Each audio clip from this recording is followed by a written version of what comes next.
মিয়ানমারের রাখাইন রাজ্যে সাম্প্রতিক সহিংসতায় রোহিঙ্গা অধ্যুষিত 400-র বেশি গ্রাম আক্রান্ত হয়েছে বলে ধারণা আন্তর্জাতিক অভিবাসন সংস্থা IOM এর। আর জাতিসংঘের coordination of humanitarian affairs OCHA জানিয়েছে হামলার শিকার প্রায় 30,000 মানুষ ভিটে ছাড়া।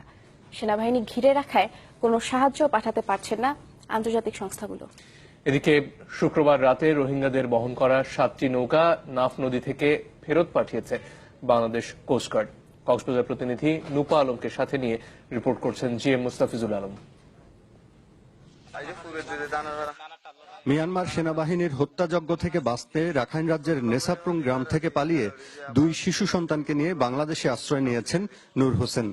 তার পরিবারের বাকি 19 সদস্যের কপালে কি ঘটেছে তা তার জানা নেই। আমাদের নেসাপ্রুং গ্রামে 160টি, কেয়ারিপাড়া ও লুতিপাড়া গ্রামে 272টি বাড়িতে আগুন দিয়েছে সেনাবাহিনী। এই 3 গ্রামে মারা গেছে অন্তত 500 জন।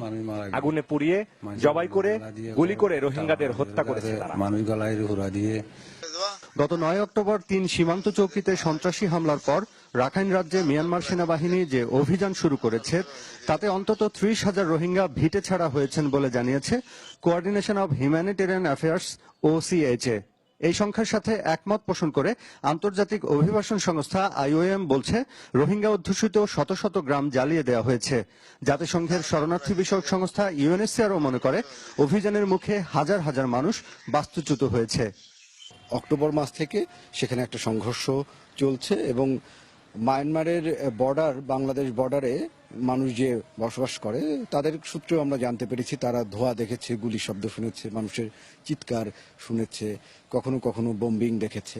আমরা আন্তর্জাতিক গণমাধ্যমে যেটা দেখেছি এ পর্যন্ত 400-র উপরে গ্রাম সেখানে এফেক্টেড হয়েছে, 30,000-এর উপরে মানুষ বাস্তুচ্যুত হয়েছে বলে আমরা জানতে পেরেছি। জাতিসংঘ সহ আন্তর্জাতিক সংস্থাগুলো মনে করছে ভিটে ছাড়া মানুষের জন্য জরুরি ভিত্তিতে খাদ্য ও চিকিৎসার সেবা দরকার, না হলে বহু মানুষ অনাহারে রোগে শোকে মারা যাবে, কারণ হতভাগ্য মানুষগুলোর আশ্রয় নেয়ার সব পথ বন্ধ। আমরা জানতে পেরেছি যে ওপারের সীমান্তেও কড়াকড়ি আছে, সেই কারণে হয়তো কেউ যদি জীবন বাঁচানোর জন্য ইচ্ছা করে তারা বর্ডার ক্রস করতে পারেনি। বাংলাদেশের কেউ যদি অনুপ্রবেশের চেষ্টা করতে থাকে তখন আমরা তাদেরকে ওইখান থেকে প্রতিহত করি এবং তাদেরকে আমরা ওইখান থেকে ফিরিয়ে দেই। সেনা অভিযানে এখন পর্যন্ত 69 জন রোহিঙ্গার মৃত্যুর কথা স্বীকার করেছে মিয়ানমার, তবে এদের সবাইকে সন্ত্রাসী দাবি করেছে দেশটি, যদিও এই তথ্যের সাথে একমত নয় আন্তর্জাতিক গণমাধ্যম। লন্ডনের কুইন মেরি ইউনিভার্সিটির ইন্টারন্যাশনাল স্টেট ক্রাইম ইনস্টিটিউটের সাম্প্রতিক গবেষণা প্রতিবেদনে বলা হয়েছে গণহত্যার চূড়ান্ত পর্যায়ের সম্মুখীন মিয়ানমারের রোহিঙ্গা জনগোষ্ঠী। চলমান সামরিক অভিযানকে তারই অংশ মনে করছেন বিশ্লেষকরা। GM Mustafizul Alam, channel 24, Cox's Bazar.